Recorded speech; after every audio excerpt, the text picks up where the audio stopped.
Comme le disait un sage indien, il disait, en mettant ces mots dans les mots de, je ne sais plus si c'était de Krishna ou de Brahma, enfin bon, peu importe, il disait « Versez une larme et j'en verserai 100 pour vous. Faites un pas et j'en ferai 100 pour vous. »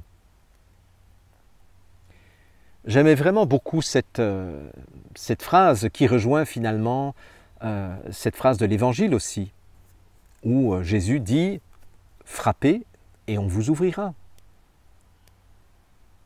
Cherchez et vous trouverez. Demandez et vous recevrez. » Mais est-ce que vous avez compris le sens de cette phrase-là, que certains d'entre vous peut-être connaissent par cœur? C'est « Frappez et on vous ouvrira. Cherchez et vous trouverez.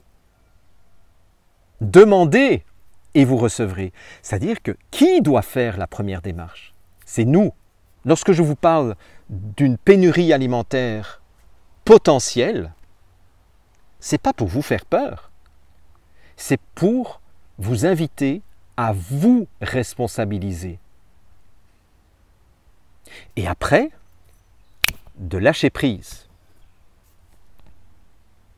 C'est saint Ignace de Loyola qui disait « Quand tu prépares quelque chose, fais tout comme si tout ne dépendait que de toi. Mais quand cette chose doit arriver, prie comme si tout ne dépendait que de Dieu. »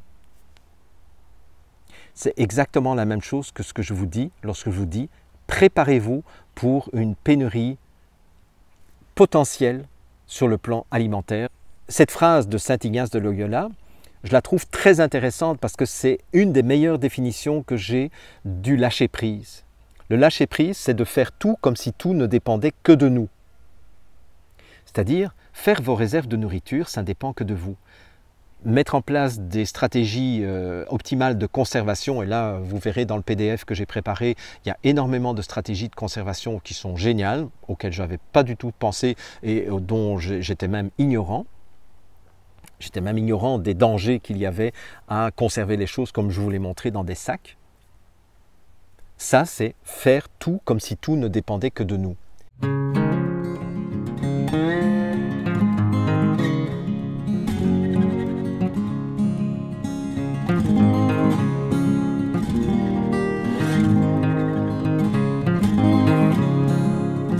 Je vous retrouve donc dans le bureau comme promis pour vous présenter très rapidement le PDF et vous faire quelques réflexions finales pour cette conversation du lundi de ce 5 juillet. Alors, le PDF, c'est un document finalement de 15 pages.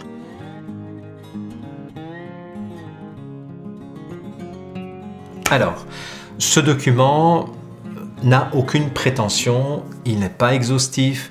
Je ne valide pas nécessairement les conseils qui sont donnés dedans. Moi, je n'ai fait, comme je vous l'ai dit précédemment, je n'ai fait que des copier-coller de ce qui me semblait avoir de l'allure. Et franchement, moi, j'ai décidé de vous faire confiance dans les conseils que vous donnez parce que quand vous donniez des conseils, vous aviez l'air de savoir de quoi vous parliez. Je vous le répète encore une fois, je ne détiens pas la vérité et certainement pas en matière de conservation des aliments et de préparation et de survie. Certainement, je ne me suis jamais intéressé à la notion de survivalisme, bien que ce soit quelque chose qui pourra être nécessaire dans les prochains mois si les choses tournent très mal. Et donc, moi je fais appel à votre discernement, bien entendu, et à votre prudence, puisque, voilà, je vous donne les conseils et les recommandations au prix où je l'ai reçu, c'est-à-dire 0. Hein. Et donc, prenez ça comme des pistes de réflexion. Il y aura peut-être d'autres choses qui vont venir. Vous pourrez peut-être laisser d'autres commentaires, d'autres informations. Et tant mieux si vous partagez cela entre vous. De toute façon, c'est comme ça que j'ai toujours conçu la dynamique de la communauté que j'anime, que ce soit dans mon blog d'articles écrits, que ce soit sous mes vidéos gratuites qui étaient sur YouTube auparavant et qui maintenant sont sur d'autres plateformes.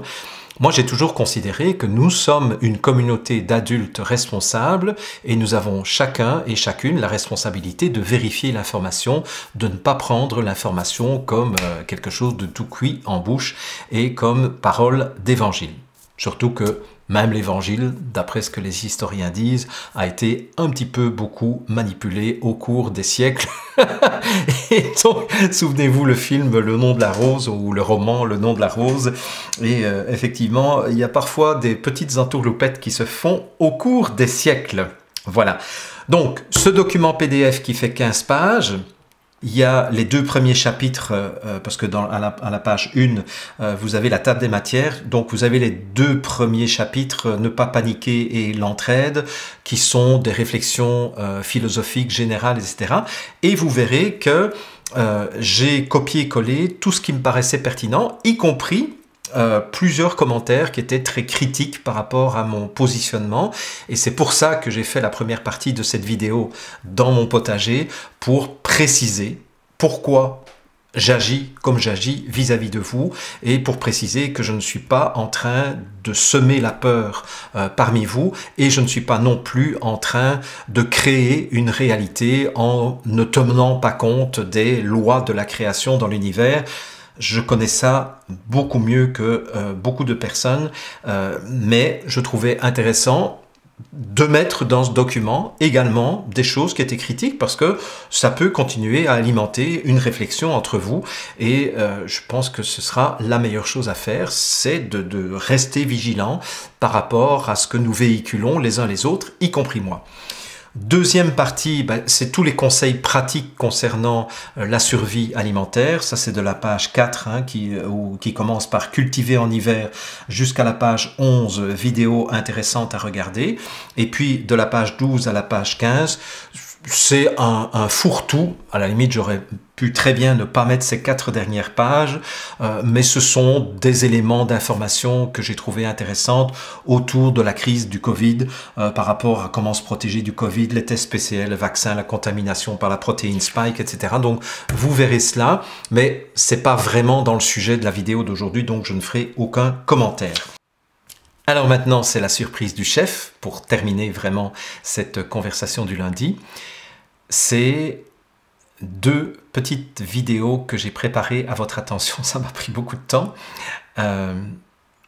qui est d'une part une petite vidéo sans aucune prétention qui vous montre un peu comment je procède pour faire germer des graines dans un pot, dans de la terre, ou faire germer des légumineuses. Vous allez voir que c'est extrêmement simple, mais j'avais envie de vous le montrer pour que vous puissiez franchir, je dirais, un obstacle psychologique de dire « Oh là là, non, moi je ne sais pas comment ça fonctionne ». Vous allez voir, c'est l'enfance de l'art quand on a des graines de bonne qualité. Donc ça, c'est la première petite vidéo. La deuxième petite vidéo, c'est une vidéo où je vous montre comment je fais mes jus verts, puisque ça fait longtemps que vous me demandez comment je fais mes jus verts. Ça y est, je vous ai préparé aussi dans ma cuisine une vidéo où je vous montre comment je procède et qu'est-ce que je mets dans mes jus verts. Mais de nouveau, ne prenez pas ça au pied de la lettre. Moi, je ne suis pas un spécialiste de la nutrition. Je pense que je fais des choses qui sont saines. La preuve, c'est que je suis en bonne santé depuis des années, mais en même temps, ça reste très basique et je pense qu'il y en a plein parmi vous qui sont bien plus compétents que moi et ça me fera plaisir d'avoir vos retours, vos commentaires, vos conseils également. Donc, place à ces 2 petites vidéos et puis j'ai encore un tout petit message tout à la fin de cette conversation.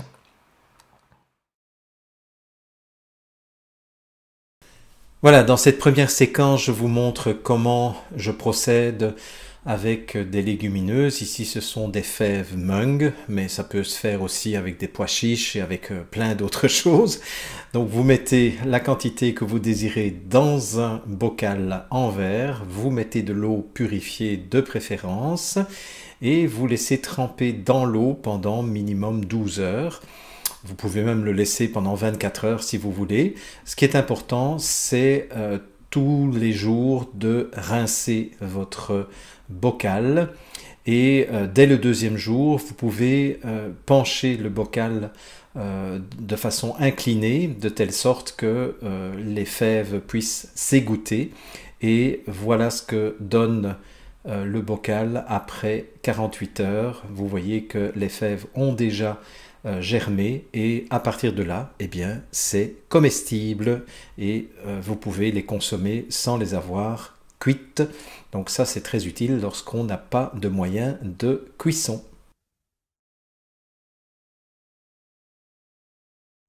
Voilà, dans cette deuxième section, je vous présente comment je fais germer des graines dans un bocal. Et cette fois-ci, ce sont des graines qui vont germer beaucoup plus longtemps que les fèves mung, qui sont des légumineuses donc. Et donc, vous voyez que je fais ici un mélange de luzerne, donc ce qu'on appelle aussi l'alfalfa, et de trèfle rouge. Je mets la même quantité de luzerne et de trèfle rouge dans un bocal. Je rajoute de l'eau, puisque la première opération, c'est qu'il va falloir faire tremper les graines. Alors pour chaque catégorie de graines, il y a une durée de trempage différente. Donc là, il existe des bouquins, il existe des répertoires. Pour l'alfalfa, c'est à peu près 6 heures. Et le trempage donc va se faire dans l'obscurité totale à température ambiante. Après le temps de trempage réglementaire, c'est-à-dire après les 6 heures, eh bien, je vais vider le bocal et je vais rajouter de l'eau, voilà, pour rincer. Et de nouveau, je vide évidemment, puisque là, les graines, on ne va plus les laisser dans l'eau, on va les faire sécher, enfin, on va les faire germer, mais dans un bocal qui est incliné, ce qui permet, vous voyez, de répartir les graines sur les parois du bocal, mais on va les laisser à nouveau germer dans l'obscurité et dans un milieu humide et toujours à température ambiante. Alors en ce qui concerne la plupart des graines, il faut les rincer matin et soir, tous les jours, sans exception, parce que dès qu'on loupe un matin ou un soir, c'est-à-dire tous les 12 heures, eh bien ce qu'on risque, c'est que ça commence à fermenter, à pourrir, et toute la production est foutue et il faut recommencer. Voilà. Donc ça, c'est vraiment important à chaque fois de bien rincer. On va laisser les graines pendant 2 à 3 jours dans l'obscurité jusqu'à ce que on se rende compte que les petites pousses sont en train d'apparaître. Et là, c'est le moment, une fois qu'on les a rincées de nouveau, de les mettre à la lumière, de les laisser continuer à croître. Et à un moment donné, vous vous rendez compte qu'il y a un mélange de téguments. Donc ce sont les petites enveloppes des graines qui sont encore dans le bocal. Et ces téguments ont comme inconvénient que si on les laisse en contact avec les graines, eh bien ça risque de pourrir, ça risque de fermenter. Et donc c'est important de séparer, livrer du bon grain, non, mais c'est de séparer donc les germes des téguments. Et moi je procède de façon assez simple, c'est que comme les téguments tombent au fond de l'eau, je remplis un cul de poule et puis je récupère les germinations et je les mets dans un bocal plus grand que je vais de nouveau installer de façon inclinée pour les laisser continuer à croître. Et voici le résultat quelques jours plus tard.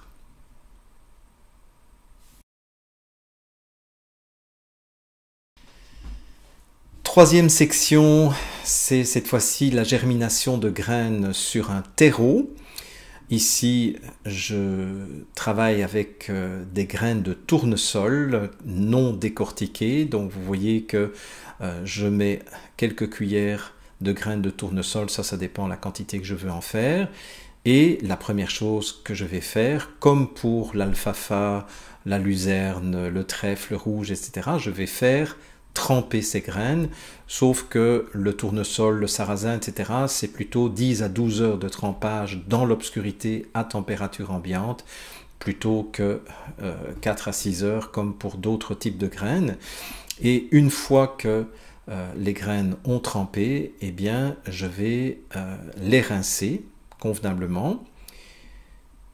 Je vais donc les égoutter et puis vient le moment où je vais préparer le terreau. Alors moi j'ai une stratégie qui est assez efficace, c'est que je mets un tout petit fond d'eau dans chacun des bocaux en verre, et j'ai choisi de prendre des bocaux en verre plutôt que des bocaux en plastique parce que le plastique peut à la longue se désagréger et transférer des molécules dans le terreau et donc dans la plante. Donc je préfère franchement du terreau mis dans des récipients en verre. Et donc vous voyez qu'une fois que j'ai mis un tout petit fond d'eau, je mets quelques cuillères de terreau biologique que j'ai acheté évidemment. Et puis bon, je vais tasser le terreau, voilà. Et je vais répartir les graines qui ont trempé donc pendant 12 heures dans mes 3 récipients. Et une fois que j'ai fait cela, je vais couvrir les graines avec des planches de bois que j'ai découpées moi-même et que j'ai emballées dans du plastique pour empêcher les moisissures de pénétrer dans le bois, parce que c'est pas évidemment ça qu'on recherche. Et puis vous voyez que je mets du poids sur les planches pour vraiment forcer les graines de tournesol à faire des racines dans le terreau. Sinon, ça germe en dehors du terreau et ça ne prend jamais racine. Donc c'est vraiment important de les tasser et de les compresser par la loi de gravitation tout simplement. Et ces 3 récipients, je vais les mettre également dans l'obscurité pendant les 3 premiers jours. Et après, donc là, il n'y a rien à faire. Pendant 3 jours, il n'y a aucun rinçage à faire. Il y a simplement à attendre patiemment que ça commence à germer. Et après 3 jours, voilà ce que vous allez voir. Vous voyez qu'on commence à percevoir, d'une part, les germes qui poussent vers le haut, et en même temps, comme il y a du poids, eh bien, les racines poussent vers le bas, et c'est exactement ça qu'on veut. Il m'est déjà arrivé d'oublier le récipient pendant plus de 3 jours, et donc après 4 jours et demi, eh bien, les germes étaient tellement forts que la planche en bois était totalement au-dessus du récipient, et donc ça c'est quelque chose à ne pas oublier malgré tout. Et donc vous voyez à quoi ressemble après 3 jours d'attente ce que les germes de tournesol. Voilà. Alors une fois que j'ai fait ça, une fois que j'ai les germes suffisamment développés, eh bien je vais légèrement les mouiller et je les mets cette fois-ci à la lumière pour qu'ils continuent leur germination. Et là j'ai fait un certain nombre de photos entre le 3e jour et le 10e jour de trempage. Comme ça vous voyez l'évolution, sachant que il ne faut pas trop mouiller, mais je mouille quand même très légèrement, une fois par jour, tous les matins, pour que les graines germées aient suffisamment d'eau, mais pas trop. Voilà, et donc vous voyez, ça c'est la magie de la vie qui s'opère, et après 10 jours et demi de trempage, 11 jours, c'est bon pour être récolté. La plupart des cosses tombent d'elles-mêmes, et au moment de la récolte, vous retirerez les autres cosses noires. Et donc vous voyez aussi qu'on peut faire 2 séries, parce que dès que la première série a démarré et que j'ai récupéré les planches de bois, eh bien ça me permet donc de démarrer une 2e série, et comme ça vous n'êtes jamais à court de graines germées, ce qui vous permet évidemment de faire un délicieux jus vert, ce que je vais vous montrer maintenant.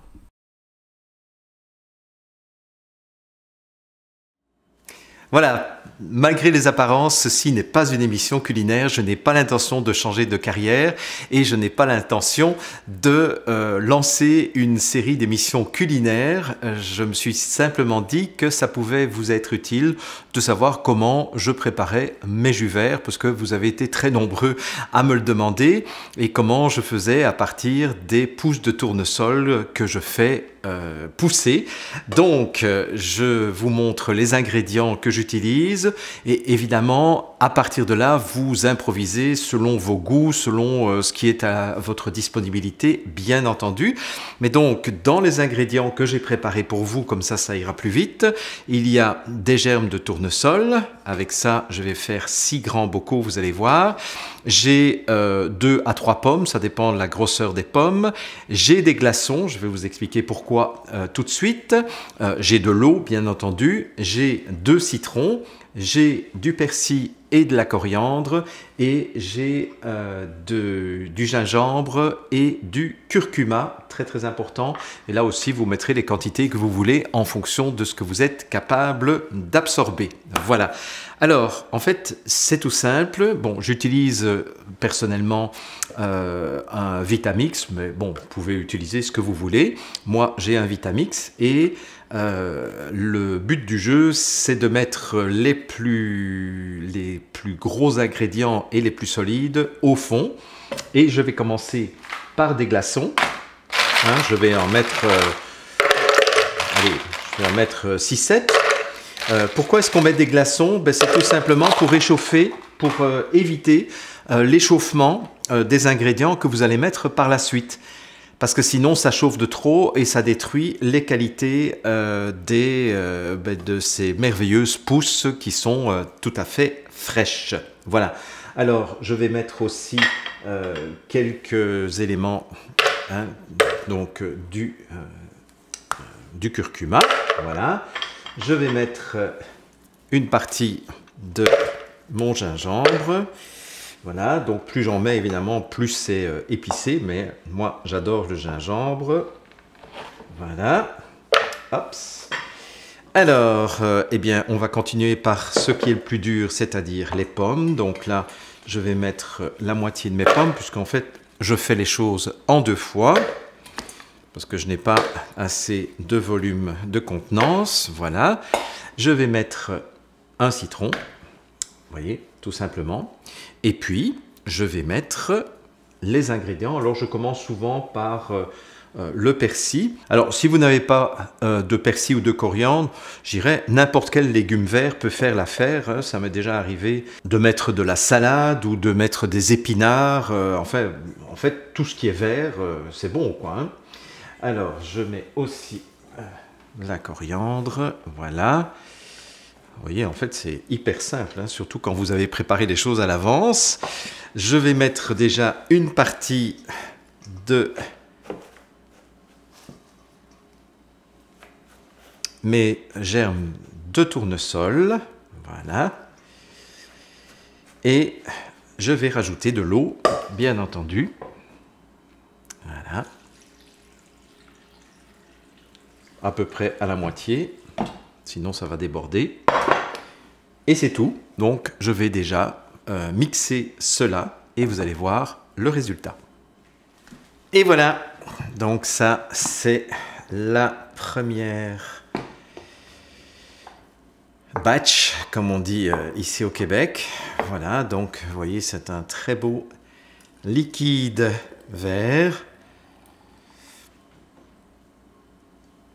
Et donc, j'en ai pour, avec 3 bocaux, j'en ai pour 3 matins, puisque je ne prends pas de petit déjeuner, je ne mange pas, même pas le midi. Donc, dans la matinée, eh bien, je bois un bocal complet de jus vert. Voilà. Et je complète avec de l'eau. Et le tour est joué. Et je vais pouvoir recommencer une deuxième série de bocaux avec ce qui me reste d'ingrédients. Donc, on se retrouve dans quelques instants, puisque c'est exactement la même chose que je vais faire, donc je ne vais pas vous embêter avec ça. Et voilà, donc je vais mettre le couvercle et on y va. Attention aux oreilles.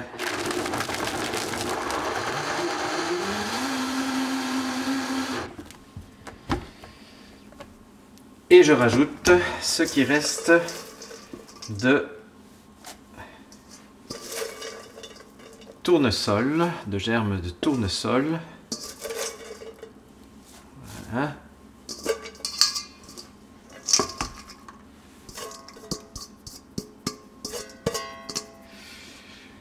Donc vous comprenez pourquoi il faut des glaçons pour justement éviter la surchauffe, puisque là ça va tourner presque 1 minute.